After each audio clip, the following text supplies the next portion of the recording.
La famille de Jésus s'est réinstallée dans son pays, c'est-à-dire à Nazareth, en Galilée. Si quelques jours vous avez la chance d'aller en Terre Sainte, vous ne manquerez pas de visiter Nazareth. C'est aujourd'hui dans un cercle harmonieux de collines, une blanche bourgade, aux maisons en terrasse, où se dressent des files de beaux cyprès, droits et noirs. Ça combat des champs de blé, des vignes, des olivettes. Ces jardins sentent le lin et la verveine, et sur beaucoup de murs s'étalent ces plantes grimpantes aux larges fleurs de pourpre, qu'on nomme bougainvillas. C'est dans ce cadre qu'il faut se représenter l'enfant Jésus qui grandit en taille et en sagesse, plein de grâce devant Dieu et devant les hommes. Comme dit l'Évangile, comme le proclame l'évangéliste Saint Luc, au physique, il ne devait pas être différent des autres petits garçons israélites tels qu'on en rencontre encore en Palestine, très vif, très intelligent, avec un si beau regard. De son existence pendant ses années d'enfance, nous ne savons rien, ou presque. On peut imaginer assez bien la maison de ses parents en visitant quelques-unes de ces demeures modestes qui n'ont pas dû changer depuis 2000 ans. Une ou deux chambres seulement, peintes à la chaux et très peu meublées. Quelques coffres, des lampes d'argile qui éclairent assez mal. Peut-être comme c'est encore la coutume dans le pays, la maison de Joseph et de Marie était-elle de moitié creusée dans la pierre de la colline et à moitié construite extérieurement. Une pièce un peu plus vaste servait d'atelier, car le bon Joseph, pour gagner la vie des siens, exerçait un métier d'artisan. Et comment vivait-il l'enfant Jésus à Nazareth? Pas autrement que comme tous les garçons juifs de son temps. Il allait à la synagogue, le lieu de réunion et de prière que chaque bourgade palestinienne possédait, et il y suivait un enseignement très sérieux. Assis par terre autour du maître, les élèves lisaient sur des rouleaux de peau tannée ou de papyrus les textes de la Bible, dans lesquels ils apprenaient tout ce qu'un homme de leur temps devait savoir. Leur langue sacrée, l'hébreu, la morale enseignée par le Tout-Puissant à Moïse, l'histoire de leur peuple et sa grande mission providentielle.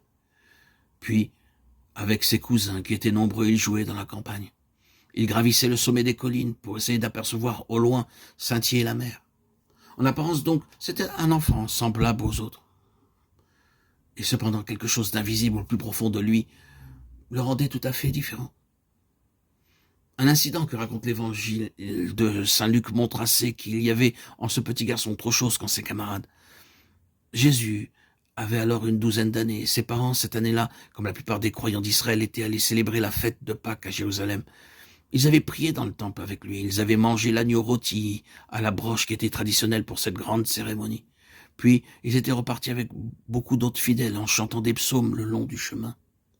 Au soir de la première étape, Joseph et Marie cherchèrent en vain leur enfant parmi leurs parents et connaissances. Nul ne l'avait vu.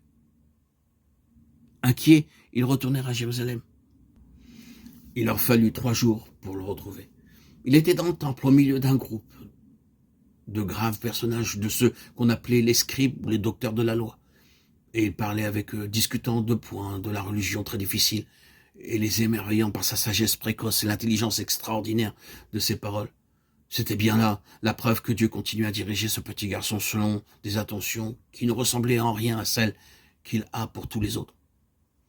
Et Marie, qui savait, elle, à quelle destinée était promis son enfant. Que dut-elle penser quant à ses reproches maternels pour l'inquiétude qu'il avait donnée? Elle l'entendit répondre « Pourquoi me cherchez-vous? Ne savez-vous pas que je dois m'occuper des choses de mon père ?» Le père dont il parlait, elle le savait. C'était le Tout-Puissant.